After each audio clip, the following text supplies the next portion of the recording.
Hola, queridos alumnos. Mi nombre es Elizabeth Schmielo, soy profesora de la materia. En esta oportunidad vamos a grabar la clase que corresponde a la primera parte de la unidad número 2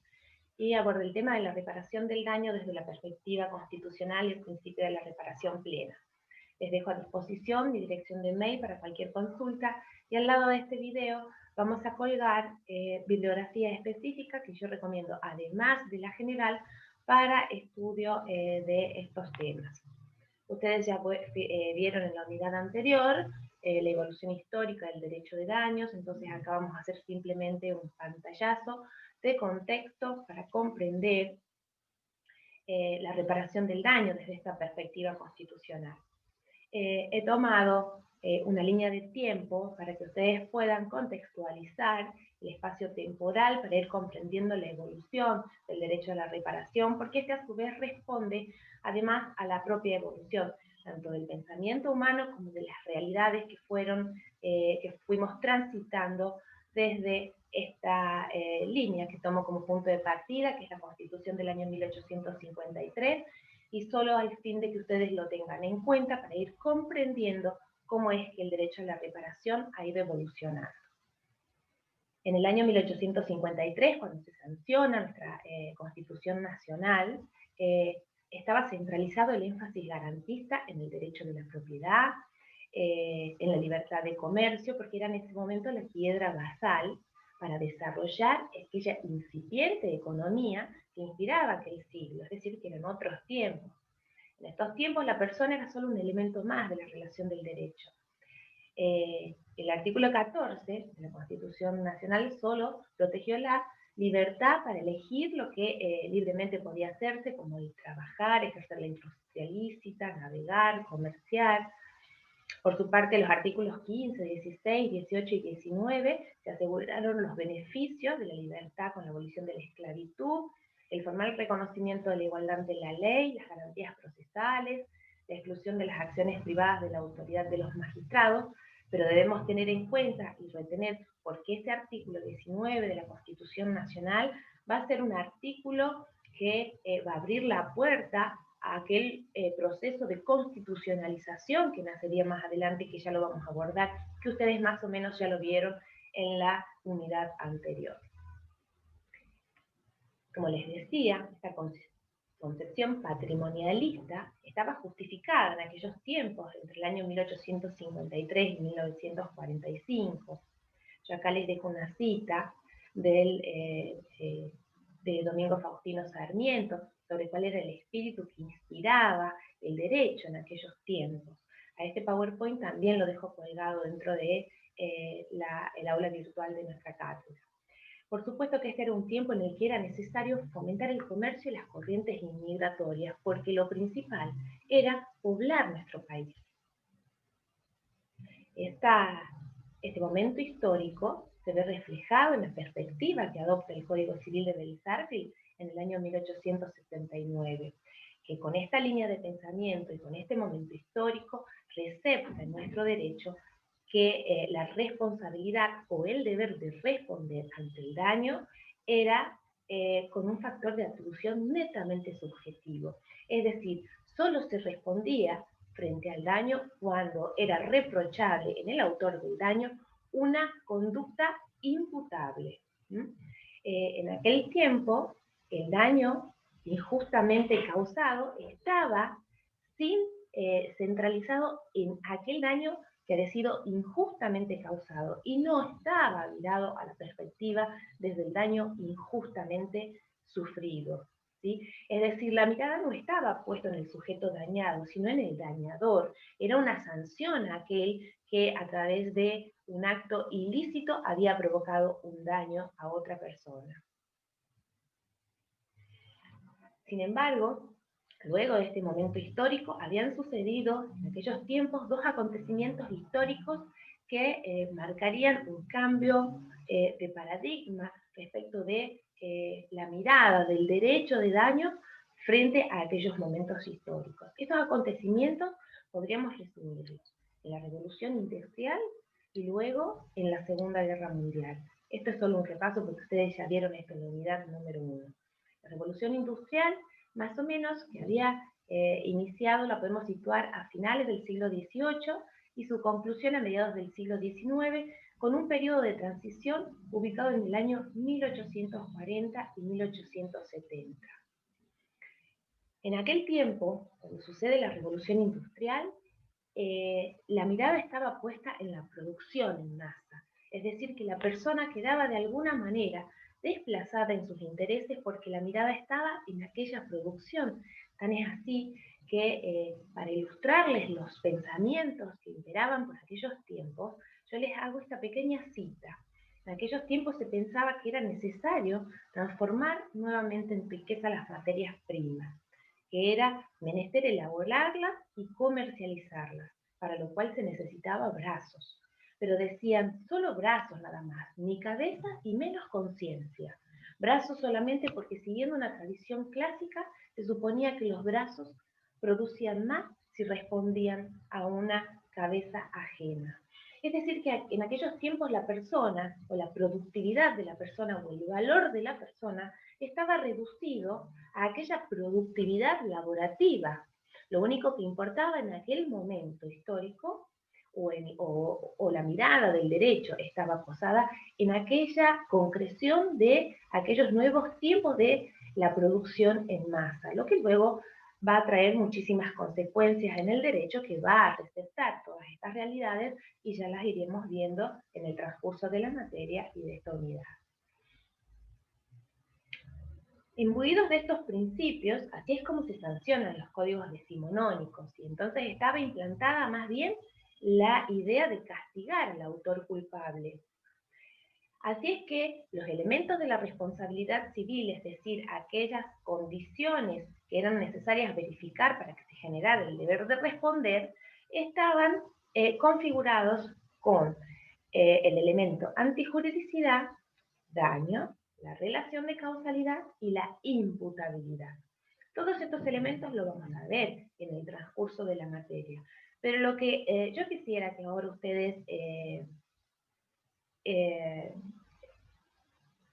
retengan es que el factor de atribución en los códigos decimonónicos y en nuestro Código Civil de Bellas Artes era la imputabilidad, porque lo que se buscaba era el reproche culpable del autor del daño, no era reparar el daño a la víctima que injustamente había sufrido un daño. Sin embargo, se recepta en el año 1968, a través de la ley 17711, un cambio de factor de atribución, que como ustedes vieron en la unidad anterior, incorpora a la ley 17711 la teoría del riesgo creado. Y entonces quedan vigentes el factor de atribución, que podrá ser subjetivo como objetivo. Por favor,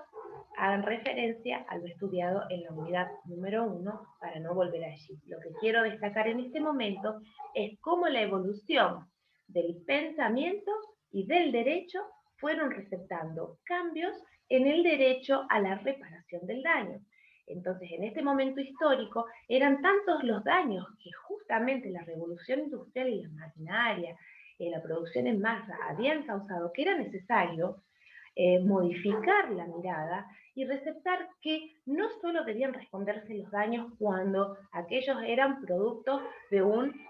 actuar imputable al autor del daño, sino que habían muchos daños que se sucedían,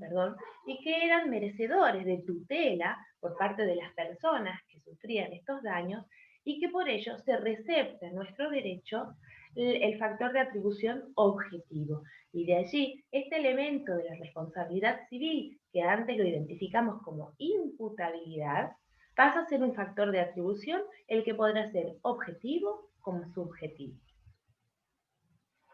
Sin embargo, acontece también otra situación histórica que va a ser determinante para el derecho mundial, y fue la Segunda Guerra. Las barbaries que habíamos vivido por la humanidad durante ese oscuro periodo habían revelado la necesidad de un replanteo de valores, y se impuso así el deber de incorporar nuevas reglas, las que paradójicamente se presentaban como contrarias a las que estaban vigentes. ¿Por qué? porque era necesario ahora receptar la mirada en la protección de la persona humana que había sufrido muchísimos daños y que eran merecedores de tutela. Era necesario poner a la persona humana en el lugar del derecho, era necesario colocar a la persona humana en un lugar central del derecho, porque la persona era digna y merecedora de protección. Entonces se toma conciencia sobre el valor de la persona humana y aquella concepción que estaba más interesada por el patrimonio, entendida como suma de propiedades, que por la persona ya no era admisible. Era preciso responsabilizarse por la persona humana y reaccionar frente al predominio patrimonialista que habían estado más bien instalado durante este periodo inicial de la Revolución Industrial. Y entonces así, luego de la Segunda Guerra Mundial, se produce el surgimiento del derecho internacional de los derechos humanos con la Carta Fundacional de las Naciones Unidas en el año 1945. Esto marca un tránsito que es muy conocido por el tránsito de la tesis de la inviolabilidad del patrimonio, que era el eje de protección fundamental en otros tiempos, hacia la inviolabilidad de la persona humana. La persona humana en este momento pasa a ocupar el lugar central para el derecho. Esto produce el proceso de constitucionalización del derecho, lo que implica la metamorfosis de las constituciones. Estas constituciones, como la Constitución del año 1853 nuestra, deja de ser posteriormente, por supuesto, dejan de ser meros documentos regulativos de las estructuras y funcionamiento de los poderes públicos, que es la Constitución en el sentido formal, y pasan a ser el continente de los principios y valores en los que la dignidad de la persona es uno de los más significativos rasgos del constitucionalismo de la posguerra. Todos los países comienzan a incorporar los derechos internacionales de derechos humanos a sus constituciones y este proceso también es receptado por el derecho argentino. Las constituciones pasan a ser entonces el continente de estos principios y valores, en donde la persona humana pasa a ocupar un lugar central en el derecho.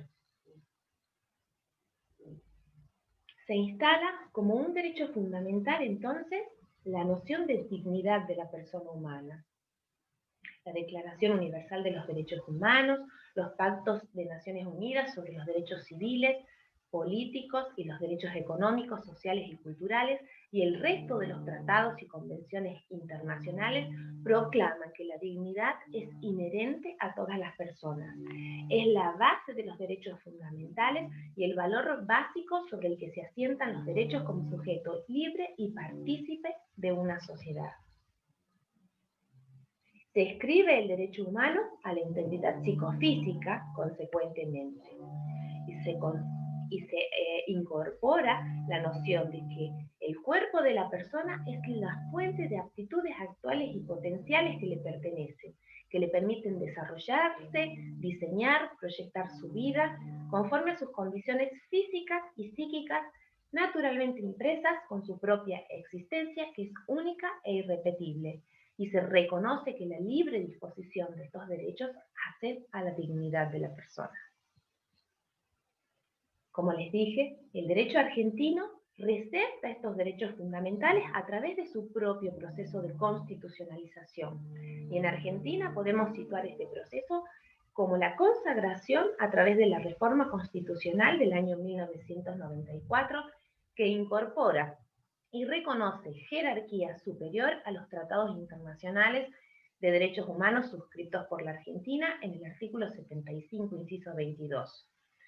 Además, a partir de allí, y un poco antes inclusive, hay precedentes doctrinarios y jurisprudenciales que incorporan lo que se llama el proceso de constitucionalización del derecho privado y el proceso de constitucionalización propiamente del derecho de daños a partir del año 1986, en una interpretación que se hace del artículo 19 de la Constitución Nacional,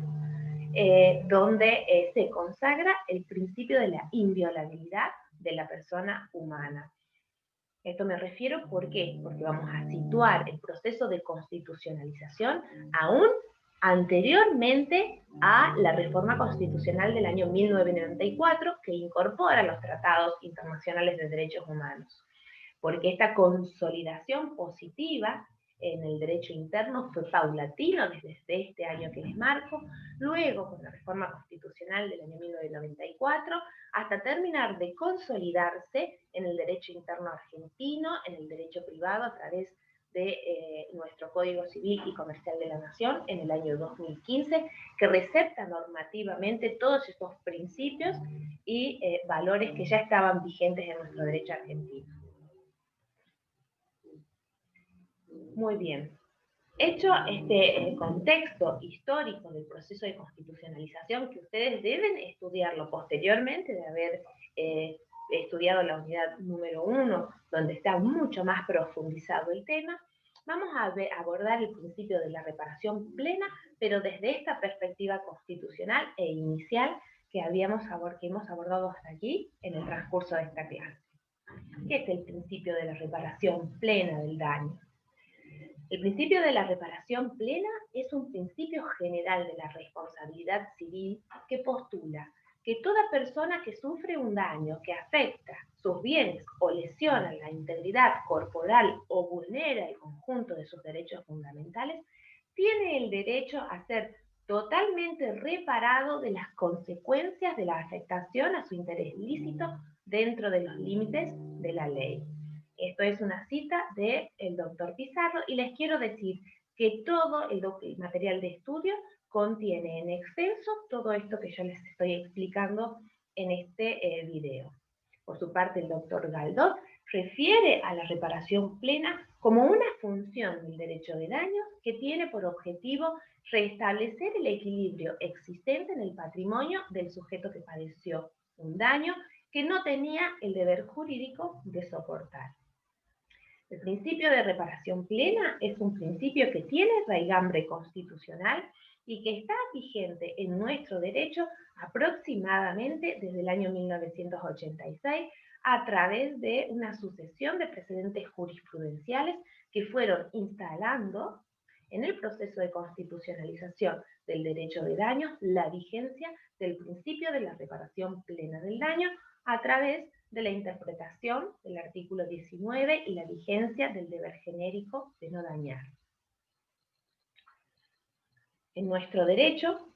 si bien hoy está vigente en el artículo 1740 del Código Civil y Comercial, como recién les refería, ya estaba vigente por la interpretación que, a contrario sensu del contenido establecido en el artículo 19, se realizaba respecto del deber, instalándose el deber, la consagración del deber genérico de no dañar, pues del artículo 19 surgía que las acciones que no perjudiquen a terceros están exentos de la autoridad de los magistrados. Esta interpretación permitió instalar este deber genérico de no dañar, el que luego fue receptándose paulatinamente en la reforma constitucional del año 1994 y finalmente con la vigencia de nuestro Código Civil y Comercial de la Nación. Como les decía, el punto de partida del proceso de constitucionalización del derecho de daño lo situamos en el año 1986, donde la Corte Suprema de Justicia de la Nación consagra como un principio general del derecho el deber genérico de no dañar por la interpretación de este artículo 19. El día 5 de agosto de 1986, la Corte Suprema emitió 3 pronunciamientos: el fallo Günther, Santa Coloma y Luján. El texto completo está en el material de estudio, que aseveró el principio, el deber genérico de no dañar, que tiene raíz constitucional en el artículo 19 de la Constitución Nacional, como se los mencioné, al entender que tanto las acciones públicas como las privadas son alcanzadas por la autoridad de los magistrados cuando perjudican los derechos de terceros. Es decir, que allí está esta interpretación a contrario sensu que realiza la Corte Suprema de Justicia sobre el artículo 19 que permite la vigencia de este principio constitucional que se instala en el derecho argentino. Luego vienen una sucesión de fallos que van consolidando este principio. Por ejemplo, en el fallo Aquino del año 2004, la Corte Suprema de Justicia consagra que el hombre es el eje y el centro de todo el sistema jurídico, y en tanto fin en sí mismo, más allá de su naturaleza trascendente, la persona es inviolable y constituye un valor fundamental con respecto al cual los restantes valores siempre tienen un carácter instrumental. Vemos de esta manera cómo la persona humana pasa a ser el eje y centro del derecho de protección fundamental, donde todo el resto de los derechos tienen un carácter instrumental y siempre la persona humana va a ser preeminentemente protegida por ante cualquier otro derecho. Por su parte, el fallo Rodríguez Pereira del año 2012 también nos aporta, es un fallo muy importante, que nos aporta importantes principios de consagración sobre el valor de la persona humana, y lo hace tanto respecto de la persona como, por ejemplo, en relación al derecho a la reparación plena propiamente dicho, diciendo que la violación del deber de no dañar a otro genera la obligación de reparar el menoscabo causado, y tal noción comprende todo perjuicio susceptible de apreciación pecuniaria que afecte en forma cierta a otro en su persona, su patrimonio o en sus derechos o facultades. Dice, y dicha reparación no se logra si los daños subsisten en alguna medida, motivo por el cual la indemnización debe ser íntegra. Es decir, en nuestro derecho se encuentra vigente el principio que dice que la reparación del daño debe ser plena. Es un principio constitucional que está consagrado en nuestro derecho y que proporciona a quien ha sufrido un daño el derecho de reclamar la indemnización de todas las consecuencias lesivas que el obrar dañoso le ha provocado a esa persona. Pero es importante que entendamos correctamente el alcance de lo que significa el principio de la reparación plena. En el año 2015, con la sanción del Código Civil y Comercial de la Nación, todos estos precedentes constitucionales y la vigencia constitucional del deber genérico de no dañar son receptados normativamente en el derecho interno, y el deber de la reparación plena del daño está establecido en el artículo del derecho a la reparación plena del daño, está establecido en el artículo 1740, que dice: la reparación del daño debe ser plena y consiste en la restitución de la situación del damnificado al estado anterior del hecho dañoso, sea por pago en dinero o en especie. Pero es importante comprender que el principio de la reparación plena o integral del daño debe ser entendido en un sentido de plenitud jurídica y no de plenitud material o literal. ¿Por qué? Porque la plenitud de la reparación es una plenitud jurídica y no material. Es decir, cuando acontece un evento dañoso o un acontecimiento lesivo, el principio de la reparación plena establece que deben volverse las cosas al estado anterior al hecho dañoso, pero deberíamos interpretarlo como restituir lo más próximo posible al estado anterior al evento dañoso y con los límites que establece la ley.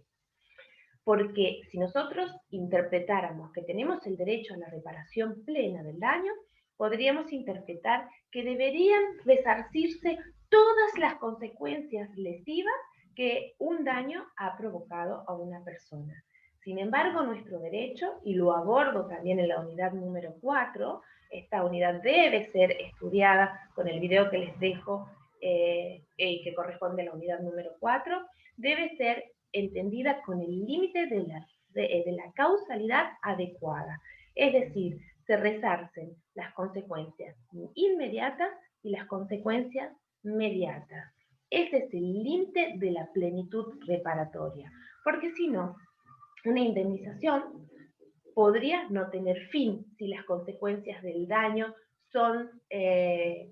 también las consecuencias casuales, por ejemplo. Entonces, el principio de la reparación plena refiere a plenitud jurídica. No todo daño, entonces, es reparable. Solo lo es aquel daño que tiene una idoneidad legal para provocar la finalidad principalmente resarcitoria de la reparación. Un daño va a ser considerado plenamente resarcido cuando alcanzó cuantitativa y cualitativamente el alcance del límite legal que la ley dispone para que sea considerado reparado plenamente un daño. Entonces ahí distinguimos la plenitud jurídica de la plenitud literal o material. Cuando decimos que la reparación del daño debe ser plena, es plenitud jurídica, pues solo integra su concepto aquello que la ley ha fijado como límites del deber de responder y no en el sentido literal de su término. Daño reparable solo es aquel, como les decía, que se halla en relación causal adecuada con el ilícito, pero no más allá. Ello es allí, ya que si la causalidad fuera considerada sin referencia a un marco jurídico, la extensión de la responsabilidad derivada de cualquier infracción, por insignificante que fuera, podría ser insoportable hasta al patrimonio más solvente. Por favor, les reitero que estudien esta unidad con la unidad número 4, donde yo allí les expongo un hermoso ejemplo del profesor Alterini, donde claramente nos va mostrando cómo es importante y por qué es importante el límite de la reparación hasta la causalidad adecuada y no más allá. Muy bien, queridos alumnos, les agradezco la atención, quedo a disposición de todos ustedes y que tengan un muy feliz